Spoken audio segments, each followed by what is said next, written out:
We're pleased to be joined in the interview room by the 2023 Masters champion, Jon Rahm. Jon, welcome back to Augusta National. So Jon, with Carla Bernat Escuder's win at the Augusta National Women's Amateur, there are now 5 Spanish champions at Augusta. So what is it that you think inspires such incredible play by the Spanish players? Is it the course, the tournament? We'd love your thoughts. It's such a hard answer. I think the main inspiration for all of us is simply one man, and that's Seve. I think what he did early on, winning here as a 23-year-old, being the first European to win, and being able to do it multiple times, I think kind of set something special for Spanish players, and then Ollie quickly after followed that, right? So I think it all started with Seve. But at the same time, for the most part, Spanish players being known for being rather creative with good short games. I think that's usually a recipe that works really well at Augusta National. And there's no surprise that there's now 5 champions here. So, Carla, si ves esto dentro de poco, enhorabuena y muchas gracias por todo lo que has dicho sobre mí, que ojalá nos conozcamos y ojalá sigas ganando. Thank you. And I hear you have a good foursome this afternoon too, perhaps. Yeah, we full Spanish fourball with Ollie, Sergio, Josele, that's a USM champ, and myself. So quite special to be able to share the stage with 2 past champions, with Ollie, which I spent basically 2.5 hours just asking Ollie to tell his stories.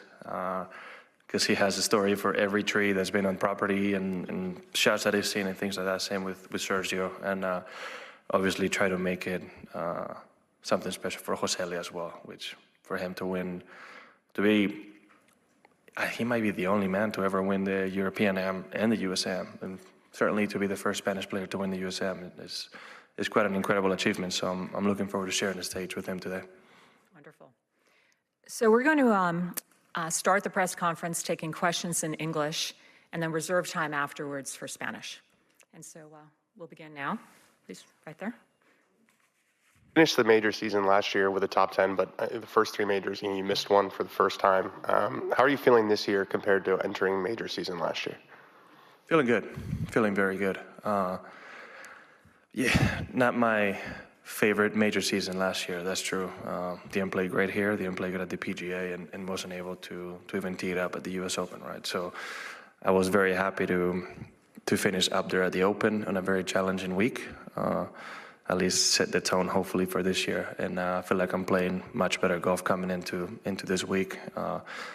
Playing at Doral last week was extremely challenging. It was definitely one of the harder setups I've played. And besides one bad score on 17 on Sunday, which was actually one of the better swings of the week that led to a very bad number, I feel really good. So I feel like I played better than obviously the score reflects, but at the end of the day, it's golf, right? So feeling really, really good about this year in general. Great. Gary? Jon, there's only been one player who's been outside the top 10 after the opening round this century that's gone on to win. It was Tiger twice, 2005 and in 2019. Do you have any theory as to why it's so imperative to be fairly close? Not after 36 holes, after just one day. Give me a second, because I've never given that really any thought. I wouldn't have any well thought out theories, just besides the fact that it's major championship golf and you have the best players in the world. So at least 10 or more of them are going to put in 4 really good days in a row. So I think it's just sheer amount of talent on the field and people playing well. So it's just hard to catch up when somebody, starts strong and can keep it going strong for the rest of the tournament. Howard? Jon, you're a student of golf history. How much time do you spend considering your own place in that history? Not at all yet. Hopefully later in my career I might think about that, but it doesn't really come to mind where I might be in that place now. I feel like it would be, I don't know, a little egotistical to be thinking about that this early in my career. Hopefully I can accomplish a lot more and put my, make an argument to put myself as somebody worth remembering, at least, even if it's just in Spanish golf, which I certainly have a case, but hopefully I can further that case. You set targets for yourself, though? Do you say, I would like to get to this point by this age, that sort of thing? No, not. I don't put a time limit. I have long-term goals, and then I'm somebody that renews. I do a yearly thing towards the end of the year, right? So November, December, I renew the goals for the next year. I like keeping them fresh instead of just saying, okay, I want to win X amount of things by or in the next 5 years, because it's, I don't know, I feel like I perform better and I go with a more clear mindset to face the year if I do that exercise of closing the page in the year before and starting a new one for the following year. Chris?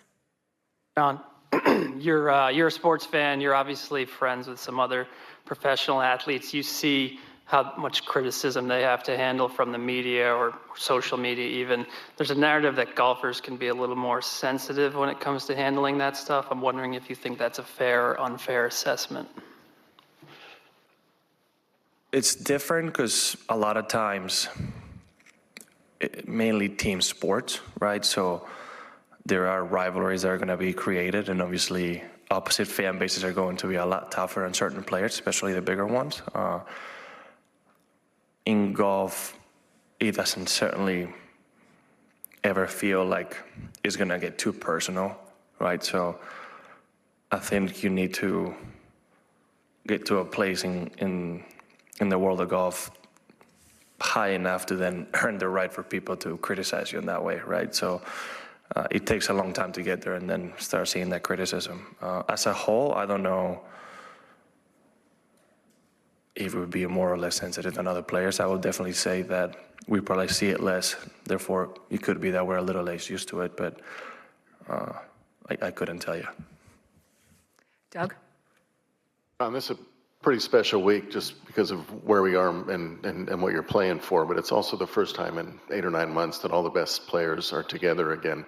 Does that add to what's important already? And is there any part of you that's concerned that a solution doesn't seem to be anywhere on the horizon? I don't think you need to do anything to make the Masters any more special than it already is. So coming here, there's no added anything to that, right? Majors have always been a side from every event in the world. And when you come to one of those, it doesn't feel any different to what it was before in any way like that. So there's no extra or added anything into the week as it was maybe 3, 4, 5 years ago, because they're so special in their own right. Is there any part of you that's concerned about no solution in sight in terms of getting all the best together more often? I mean, I think we all would like to see that, but as far as I could tell, and you guys could tell, that's not happening anytime soon. So I haven't spent a lot of time thinking about that, especially having a week like this one, right? I think all of our concerns should be on this week, and things outside of that, we can let ourselves think about outside this week. William? Jon, you mentioned Seve's legacy. Obviously, it's huge. How big was it that he not only won once, but twice here? Very big. And how he did it as well, right? I mean, his first win, having such a massive lead and just started hitting balls in the water because he could just afford to do so, apparently. And his second win, sharing the stage with Tom Watson and chipping in for par on 18. It's just everything he did had a flair. And then all the other great performances he had after that, right? I think that I can remember lost in a playoff once and had a chance to win, obviously, 86 being one of the painful years for Spanish golf, but a great year for golf in general, right? Is the reason why I said I believe Spanish golfers have done so well here, right? I think he set that essence, And it can be a coincidence that the last two Spanish players to win it both won it on what would have been Seve's birthday, right? I think there's definitely something here going on with him and with all of us, and I think it's something we can all feel. Don? John, I asked Tiger Woods once what he saw on this course when he played it once, when he was in the zone. Did he notice all the colors and the beauty, or what did he see? And he said basically in the zone, he just saw targets. When you're in the zone playing here, what do you see? I would give you a pretty similar answer. It's a golf course that you need to think a lot about where you're putting the ball off the tee and on the green. So what I believe he's referring to is exactly where on the fairway does he want to be to then attack that pin the best possible, right? And it's pretty much the same based on the weather conditions, the wind, and the setup of the golf course. You're thinking about where to put the ball to give yourself the best chance to make a par, hopefully a birdie. So definitely not caught up on the flowers or the beauty of the golf course or anything like that, right? It's just focus ahead and hopefully you can enjoy that walk down up 18. But yeah, besides that, the time to think about all of that is today and tomorrow, right? That's when you're thinking, okay, look at the flowers, look at this, look at that, the atmosphere and everything, and you see how special this property truly is, but in competition, not really. Anne? John, how you doing? How do you handle the expectations and all the pressure? Is it a work in progress? Do you get better handling that with age?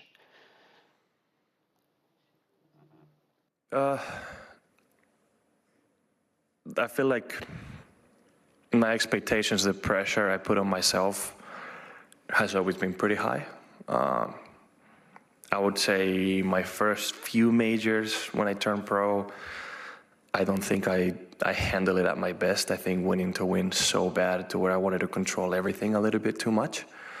And it took me a few years to learn that, just got to go out there and play and let it happen, right? And I think a lot of it changed once I was able to win my first major.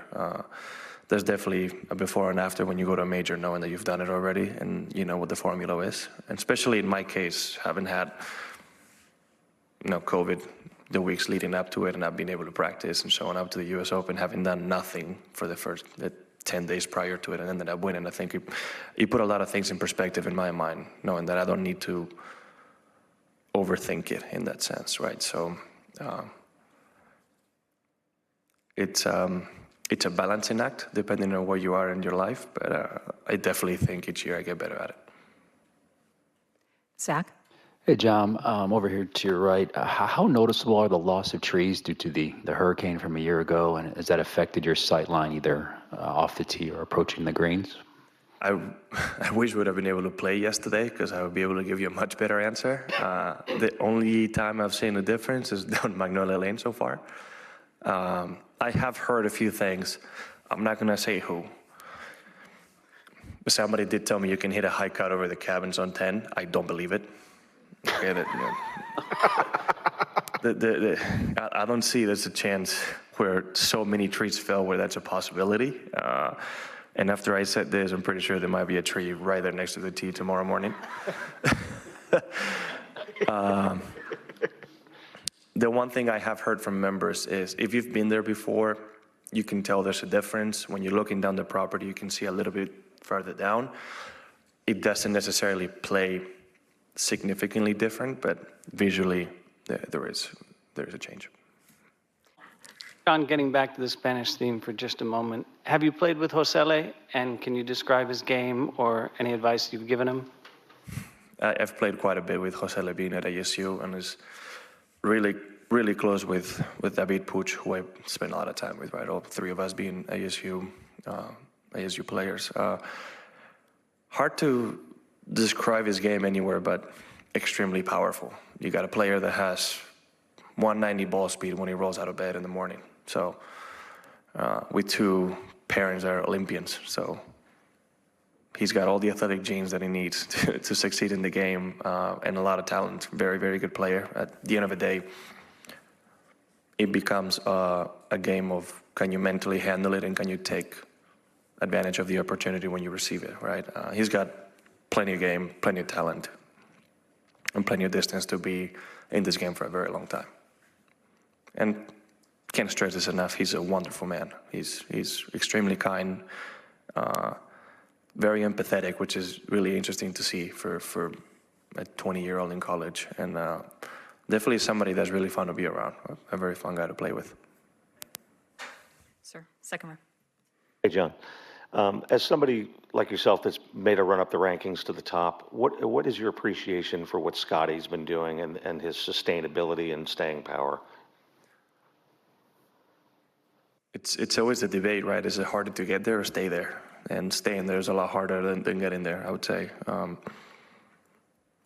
What we've seen Scotty do over the last 3-4 years, it's quite impressive. His ball striking level is outstanding. And anytime you have a year where you're being compared to Tiger in his prime, I don't think I need to add anything else to that, right? I mean, winning night times, winning majors, winning FedEx Cups, and just all out being the best throughout the season is quite incredible. And that I can remember, the only 3 players that have won 9 times in a calendar year in a very long time have been Scotty, VJ, and Tiger. So that's a very short list.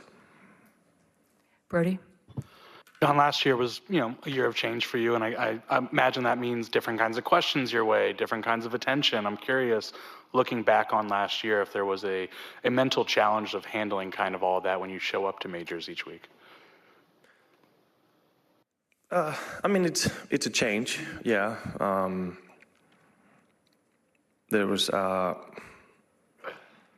few times where there was a lot of questions that I didn't really have an answer to, and I tried to, and I just really didn't, right? Kind of like the one Doug asked earlier. I mean, the state of the game and what's happening, we don't know.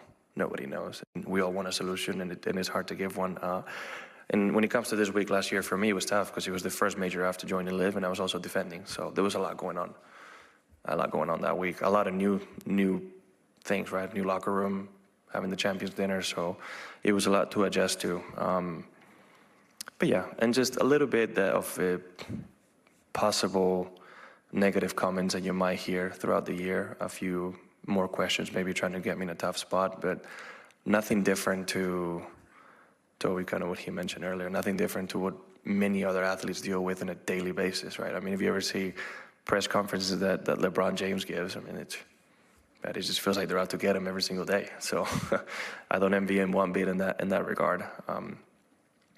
But no, not that big a change in that part, right? I think a lot of it was more internal in my case than external. Anand? John, there's a lot of pressure on your time when you're at the Masters.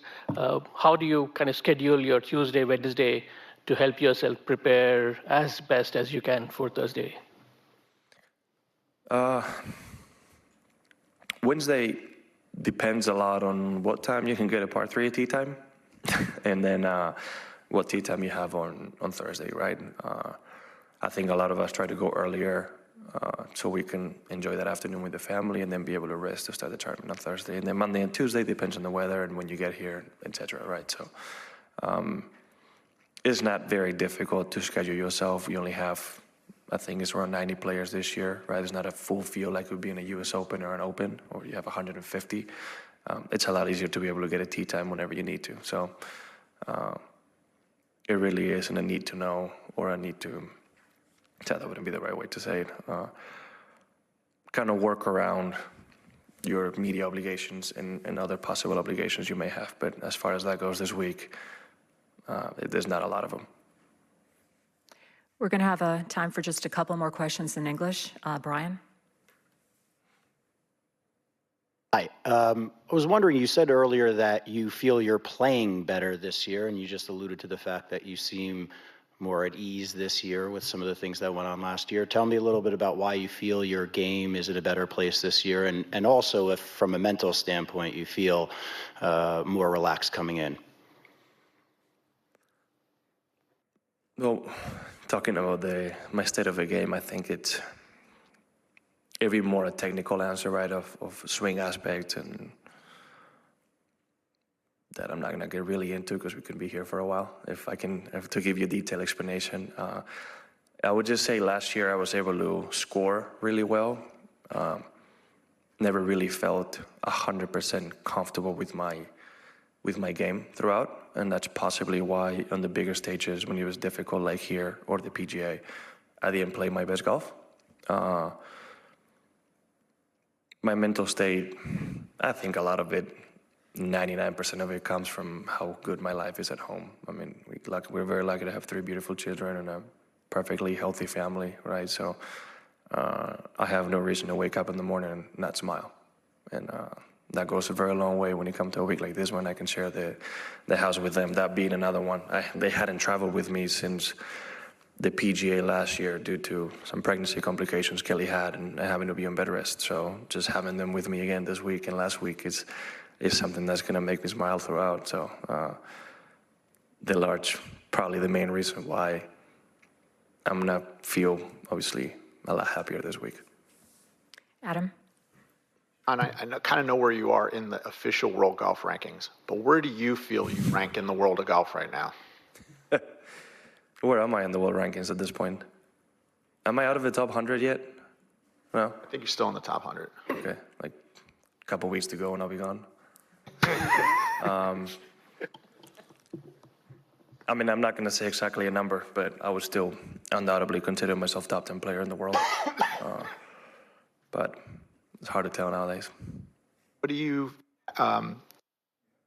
in the top 10 in every live event, can you put into terms what that really means to those who haven't really watched much of the golf there? I don't know how to say anything else. Consistency is something that I've always prided myself on. And I think last year, the state of my game was being unfairly judged based on how I played here and at the PGA compared to how I would really play throughout the whole year. While I understand why, I don't think it was the most fair state of my game.